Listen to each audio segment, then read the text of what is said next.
Welcome to స్వతంత్ర. నేను విజయ్. ముందుగా హెడ్లైన్స్ చూద్దాం. మరి కాసేపట్లో ఏపీ బీజేపీ అభ్యర్థుల జాబితా విడుదల. 10 అసెంబ్లీ 6 లోక్సభ స్థానాలపై కసరత్తు.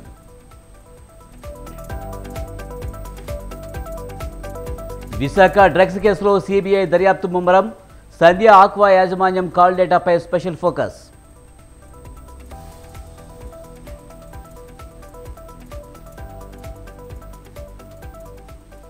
సీఎం గేట్లు తెరవాల్సింది నేతల కోసం కాదు, రైతుల కోసం.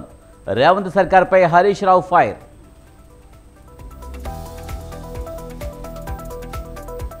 ప్రతిష్టకు భంగం కలిగిస్తే చూస్తూ ఊరుకోను. భూ కబ్జా ఆరోపణలపై MP Santosh Kumar warning.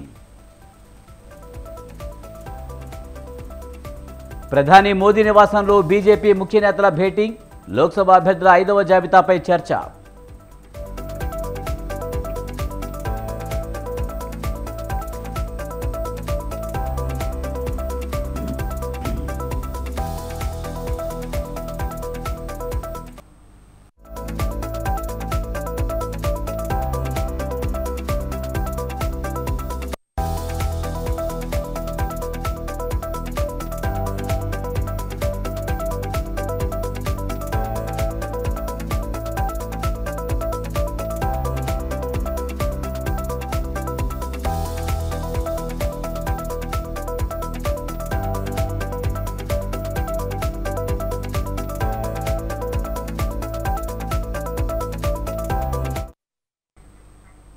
Nellore parliament పరిధిలో ఉండే 7 అసెంబ్లీ స్థానాలు కైవసం చేసుకుంటామని ఎంపీ విజయసాయిరెడ్డి అన్నారు. జనసేనకి భవిష్యత్తు లేదన్నారు. కులతత్వ మతతత్వ పార్టీలు ఏపీలో ఒకటయ్యాయని ఆయన మండిపడ్డారు. నెల్లూరు జిల్లాలో టీడీపీకి ఎంపీ అభ్యర్థి దొరకలేదన్నారు. అందుకే వైఎస్ఆర్సీపీ రాజ్యసభ సభ్యుని లాక్కుని టికెట్ ఇచ్చారన్నారు. వైసీపీలో రాజకీయ ఆర్థిక ప్రయోజనాలు పొందిన నేతలు ఇప్పుడు మాపైనే విమర్శలు చేస్తున్నారని విమర్శించారు.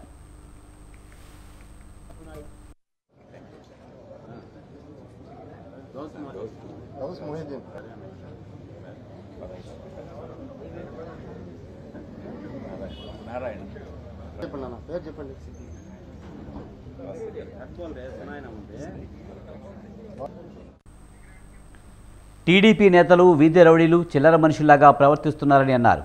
మాదక ద్రవ్యాలు దిగుమతి చేసుకున్నది చంద్రబాబు బంధువులకు చెందిన కంపెనీ అన్నారు విజయసాయిరెడ్డి. డ్రగ్స్ కేసులో టీడీపీ నేతలు దొరికితే వైఎస్ఆర్సీపీకి నెడుతున్నారని అన్నారు. సిబిఐ విచారణలో టీడీపీ నేతల బండారం బయటపడడం ఖాయమన్నారు.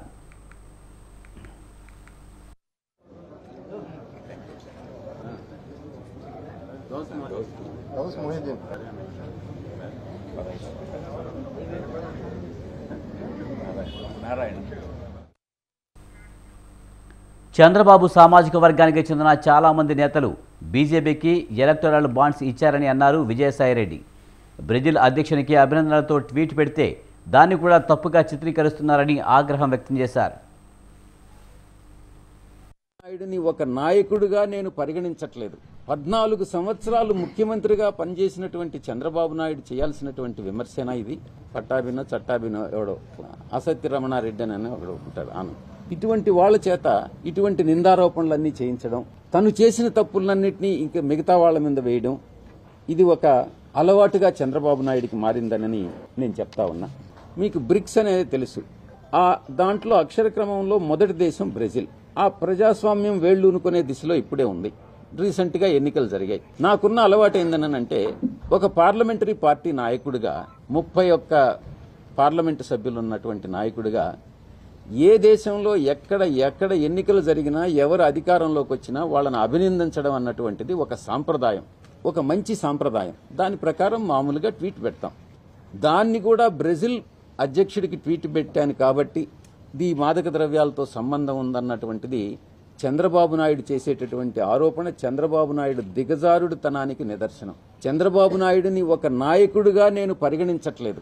14 సంవత్సరాలు ముఖ్యమంత్రిగా పనిచేసినటువంటి చంద్రబాబు నాయుడు చేయాల్సినటువంటి విమర్శన ఇది. పట్టాభినో చట్టాభినో ఎవడో అసత్య రమణారెడ్డి అని ఒకడు ఉంటాడు ఆను.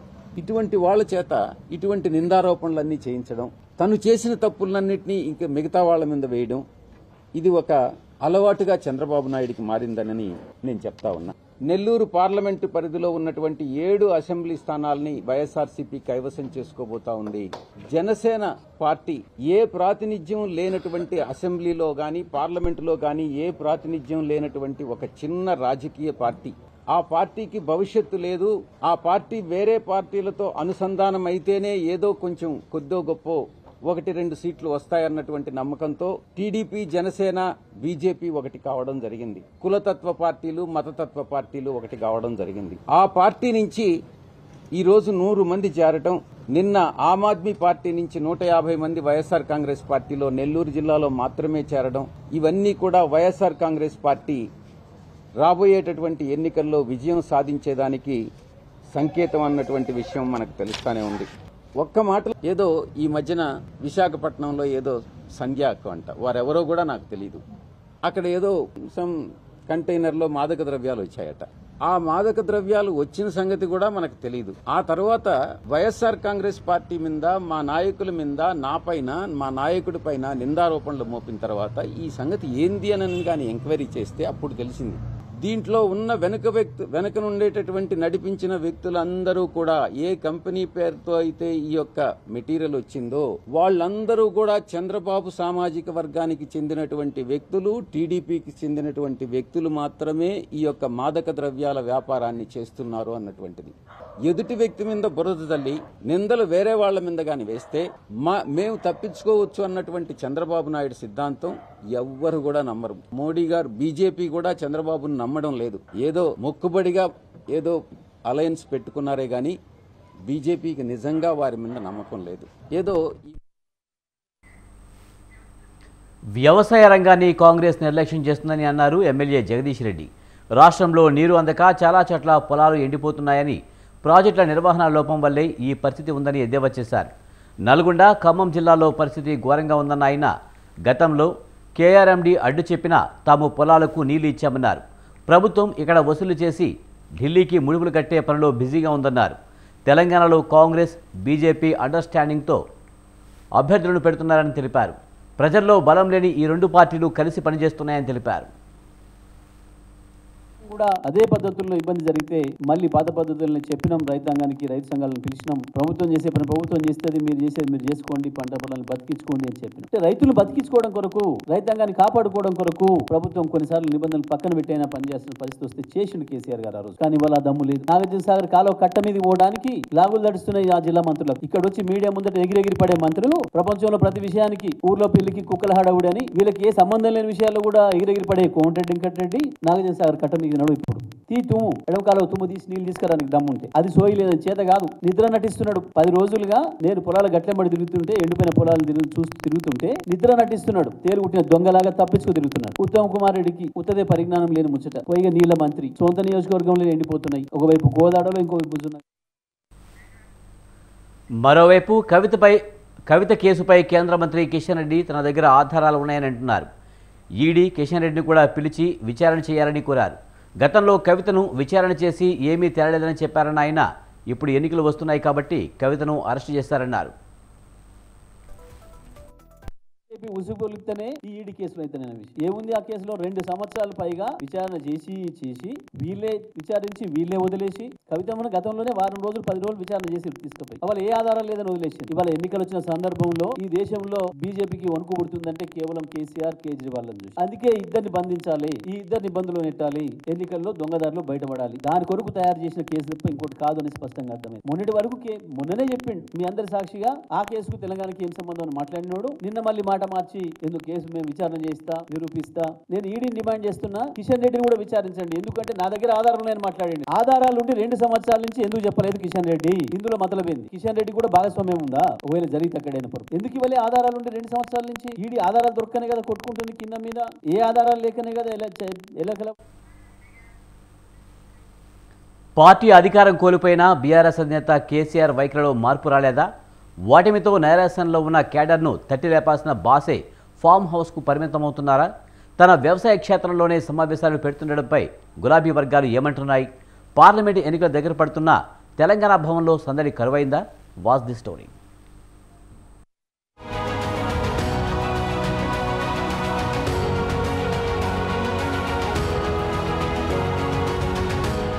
చింత చచ్చినా పులుపు చావలేదు అనే సామెత ఇప్పుడు బీఆర్ఎస్ అధినేత కేసీఆర్ కు సరిగ్గా సూట్ అవుతుంది. ముచ్చటగా మూడోసారి హ్యాట్రిక్ కొట్టాలని భావించిన కేసీఆర్ కు చేదు అనుభవం మిగిలింది. ఈసారి జరిగిన అసెంబ్లీ ఎన్నికల్లో 39 అసెంబ్లీ స్థానాలతో ప్రతిపక్షానికి బీఆర్ఎస్ పరిమితమైంది. అధికారం కోల్పోయిన తర్వాత కేసీఆర్ ఫామ్ హౌస్ లో కాలు జారి కింద పడ్డారు. ఆ తర్వాత శస్త్రచికిత్స జరగడంతో దాదాపు 2 నెలలు ఇంటికే పరిమితమయ్యారు. దీంతో వర్కింగ్ ప్రెసిడెంట్ కేటీఆర్, హరీష్ రావు ఆధ్వర్యంలో తెలంగాణ భవన్లో బీఆర్ఎస్ పార్లమెంటు నియోజకవర్గ సన్నాహక సమావేశాలను నిర్వహించారు.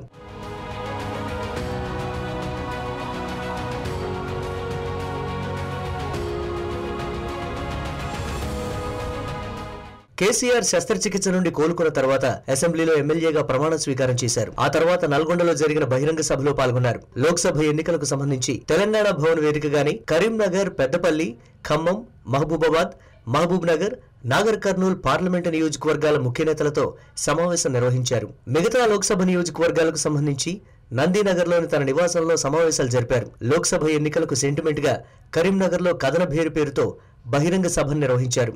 అక్కడి నుండే లోక్సభ ఎన్నికల శంఖం కేసీఆర్ పూరించారు.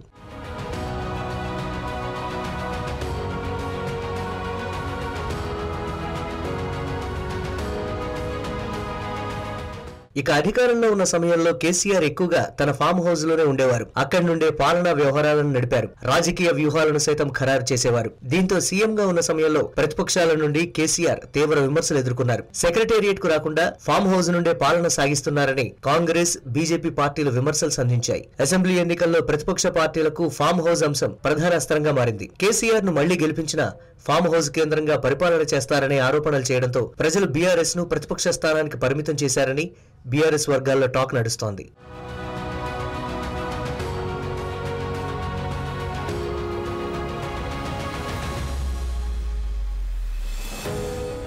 ఇప్పటికే లోక్సభ ఎన్నికల షెడ్యూల్ వచ్చింది. తెలంగాణలో కాంగ్రెస్, బీజేపీ పార్టీలు దూకుడు మీదున్నాయి. దీంతో బీఆర్ఎస్ శ్రేణుల్లో ఉత్సాహం నింపేందుకు కార్యక్రమాలు నిర్వహించాల్సిన గులాబీబాస్ కేసీఆర్ ఫామ్ హౌస్ కు పరిమితమయ్యారు. ఎమ్మెల్సీ కవితను ఈడీ అరెస్టు చేయడంతో నైరాశ్యంలో ఉన్న గులాబీ పార్టీ క్యాడర్ కు భరోసా కల్పించడంలో అధిష్టానం విఫలమైందనే చర్చ జరుగుతోంది. లోక్సభ ఎన్నికలకు సంబంధించిన వ్యవహారాలపై తెలంగాణ భవన్లో నిర్వహించాల్సిన కార్యక్రమాలను మళ్లీ ఫామ్ హౌస్ నుండే నడిపిస్తున్నారని క్యాడర్ లో టాక్ వినిపిస్తోంది. తాను కలవాలనుకున్న నేతలను ఫామ్ హౌస్ కు పిలిపించుకుని చర్చలు జరుపుతున్నారు. ఇటీవల మాజీ ఐపీఎస్ అధికారి ఆర్ఎస్ ప్రవీణ్ కుమార్ తన అనుచరులతో బీఎస్పీ నుండి బీఆర్ఎస్ లో చేరారు. అది ఫామ్ హౌస్ వేదికగానే జరిగింది. కేసీఆర్ తెలంగాణ భవన్ వేదికగా కార్యక్రమాలు నిర్వహిస్తే నేతలతో పాటు కార్యకర్తలను కలిసే అవకాశం ఉంటుందన్నారు. అదే ఫామ్ హౌస్ లో ఉండి పార్టీని నడిపిస్తే కార్యకర్తలు వెళ్లే అవకాశం ఉండదని, అదేవిధంగా తప్పుడు సంకేతాలు వెళ్తాయని క్యాడర్ లో చర్చ జరుగుతోంది.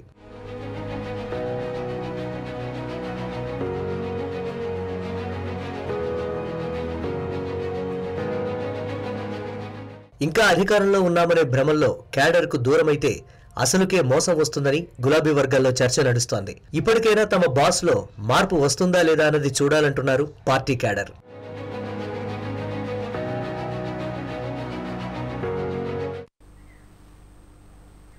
మల్కాజ్గిరి పార్లమెంట్ ఎన్నికల్లో కాంగ్రెస్ ను భారీ మెజారిటీతో గెలిపించాలని కోరారు మంత్రి తుమ్మల నాగేశ్వరరావు. ముఖ్యమంత్రి బలపరిచిన మల్కాజ్గిరి పార్లమెంట్ అభ్యర్థి సునీత మహేందర్ రెడ్డిని గెలిపించి రేవంత్ రెడ్డి పరిపాలనలో మరింత శక్తిని ఇవ్వాలని చెప్పారు. గత ప్రభుత్వంలో ప్రతిపక్షంలో ఉన్న రేవంత్ రెడ్డిని మల్కాజ్గిరి ప్రజలు గెలిపించారని గుర్తు చేశారు. మల్కాజ్గిరి నియోజకవర్గానికి ఉన్న ప్రత్యేకత రాష్ట్రంలో మిగిలిన పార్లమెంట్ నియోజకవర్గాలకు ఉండదని చెప్పుకొచ్చారు. పార్టీ కోసం పనిచేస్తున్న కార్యకర్తలందరికీ పార్టీలో మంచి గుర్తింపు ఉంటుందని చెప్పారు. ముఖ్యమంత్రి యొక్క గౌరవాన్ని నిలిపేటటువంటి నియోజకవర్గం. ఈ పార్లమెంట్ సీటు తోటి ప్రభుత్వంలో పెద్ద మార్పులు వస్తాయని కాదు, కానీ సాక్షాత్తు ముఖ్యమంత్రికి ఒక శక్తిని ఇచ్చి నిలబెట్టి, ఎస్ మీ మనిషిగా మేము గెలిపించాము, సునీతక్కని మీ ముందుకు తీసుకొచ్చాము, మీరు మాకు ఇచ్చినటువంటి గౌరవాన్ని మళ్ళీ మీకు నిలుపుదల చేశామని చెప్పేటటువంటి అవకాశం మీకు దక్కింది. మొన్న అసెంబ్లీ ఎన్నికల్లో హైదరాబాద్ నగరంలో ఒక రకమైనటువంటి పోకడు ఉంది, రూరల్ తెలంగాణలో ఒక రకమైనటువంటి పోకడు ఉంది. మిమ్మల్ని ఎవరిని తప్పు పట్టట్లేదు, మిమ్మల్ని ఎవరిని తక్కువగా చూసే అవకాశం కూడా లేదు. ఎందుకంటే ఆనాడు ప్రతిపక్షంలో ఉండి కసిగా రేవంత్ని గెలిపించారు కాబట్టి ఈనాడు ఈ రాష్ట్రానికి అవకాశం వచ్చింది. మరి ఈ రాష్ట్రానికి అవకాశం తీసుకొచ్చినటువంటి మల్కాజ్గిరి నియోజకవర్గం, ముఖ్యంగా మేడ్చల్ నియోజకవర్గం, ఈనాటి సాక్షాత్తు ముఖ్యమంత్రి యొక్క గౌరవాన్ని నిలిపేటటువంటి నియోజకవర్గం. ఈ పార్లమెంటు సీటు తోటి ప్రభుత్వంలో పెద్ద మార్పులు వస్తాయని కాదు, కానీ సాక్షాత్తు ముఖ్యమంత్రికి ఒక శక్తిని ఇచ్చి నిలబెట్టి ఎస్ ఈ మనిషిగా మేము గెలిపించాము. ఏదేమైనా కూడా కార్యకర్తలు ముఖ్యంగా చాలా హార్డ్వర్క్ చేయాలి. గతంలో మీరు మన ఎలక్షన్స్లో 5-6 నెలల కింద అసెంబ్లీ ఎలక్షన్స్లో ఎంత కష్టపడ్డారో ఇప్పుడు అంతకంటే ఎక్కువ మెజార్టీ తీసుకొచ్చి చిన్న ప్రాబ్లమ్స్ ఏ ఉన్నా కూడా తట్టుకొని మీరు పార్టీ కోసం పనిచేయాల్సిందే. ఎందుకంటే మనం 10 సంవత్సరాల నుంచి కాంగ్రెస్ పార్టీ అధికారంలో లేదు కాబట్టి మీరు పార్టీ కోసం పనిచేస్తే ఇప్పుడు ఎంపీ ఎలక్షన్లో పనిచేస్తేనే మాత్రం ఫ్యూచర్లో మనకి లోకల్ బాడీస్లో మంచి రిజల్ట్స్ వస్తాయి, మీకు కూడా పదవులు వస్తాయి. కాబట్టి ఇప్పుడు పనిచేస్తే మీరు పనిచేసిరనే గుర్తింపు కూడా మీకు ఉంటుంది. మన గౌరవ ముఖ్యమంత్రి రేవంత్ రెడ్డి గారు ఎంతో నమ్మకంతో నాకు ఈ సీట్ ఇక్కడ ఇచ్చడం చాలా సంతోషం. ఎందుకంటే వాళ్ళ ఫ్యామిలీతో ఎవరికో ఇచ్చుకుంటారు వేరే వాళ్ళైతే, కానీ ఆయన మా మీద నమ్మకం పెట్టి ఇక్కడ ఈ సీట్ ఇవ్వడం అనేది మామూలు విషయం కాదు. ఏదేమైనా కూడా కార్యకర్తలు ముఖ్యంగా లోక్సభ ఎన్నికలకు ముందు గులాబీ బాస్ కేసీఆర్కు వరుస షాకులు తగులుతున్నాయి. అధికారంలో ఉన్నప్పుడు కేసీఆర్ను పల్లెత్తు మాట అననీయని నాయకులు ఇప్పుడు కారు దిగేందుకు రెడీ అయిపోతున్నారు. ఇప్పటికే పలువురు ఎంపీలు ఎమ్మెల్యేలు పార్టీ మారగా తాజాగా మరో ఎంపీ షాక్ ఇచ్చేందుకు రెడీ అయినట్లు తెలుస్తోంది. Khammam sitting MP Nama Nageswara Rao BRS పార్టీకి రాజీనామా చేయబోతున్నట్టుగా తెలుస్తోంది. ఆయన రేపు లేదా ఎల్లుండి ఢిల్లీ వెళ్లి బీజేపీ అగ్రనాయకుల సమక్షంలో కాషాయ కండువా కప్పుకోబోతున్నట్లు సమాచారం.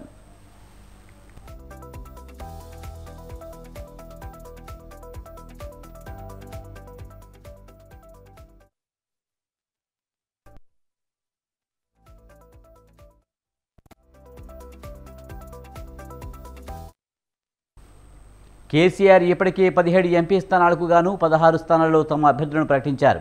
ఖమ్మం స్థానాన్ని ఈసారి మళ్లీ నామాకే కట్టబెట్టారు. ఈ క్రమంలో రాష్ట్ర బీజేపీ పెద్దలు ఆయనపై కన్నేశారు. నామాతో బీజేపీ అధిష్టానం చర్చలు జరిపినట్లు తెలుస్తోంది. ఆయనకు ఖమ్మం బీజేపీ ఎంపీ టికెట్ కేటాయించే అవకాశం ఉంది. ఖమ్మం పార్లమెంటు పరిధిలో కమ్మ సామాజిక వర్గం ఓట్లు టీడీపీకి ఉన్న బలం నామా గెలుపునకు దోహదం చేస్తాయని పార్టీ భావిస్తుంది.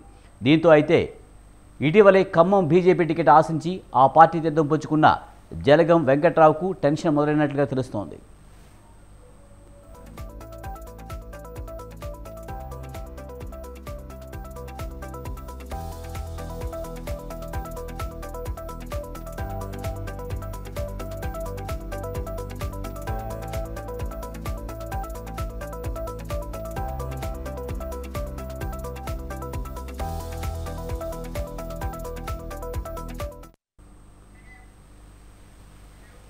కాంగ్రెస్ 100 రోజుల పాలనలో విఫలమైందన్నారు ఎమ్మెల్యే హరీష్ రావు. కాంగ్రెస్ 100 రోజుల పాలనలో 180 మంది రైతులు ఆత్మహత్య చేసుకున్నారని ఆరోపించారు. సీఎం రేవంత్ రెడ్డిలు గేట్లు తెరవాల్సిందేనని, నేతల కోసం కాదు రైతుల కోసమని ఎద్దేవా చేశారు. చేరికల కోసం బీఆర్ఎస్ ఎమ్మెల్యేల ఇళ్లకు వెళ్తున్న సీఎం రైతులు చనిపోతుంటే పరామర్శించేందుకు మాత్రం వెళ్లడం లేదని విమర్శించారు. జనగామ జిల్లా దేవరపల్లిలో పర్యటించిన ఆయన ఎండిన పంటలను పరిశీలించారు.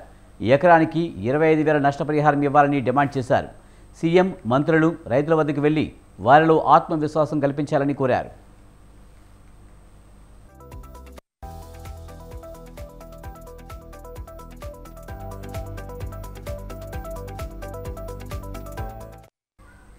ఇవి బ్రిటన్ విశేషాలు. చూస్తూనే ఉండండి స్వతంత్ర.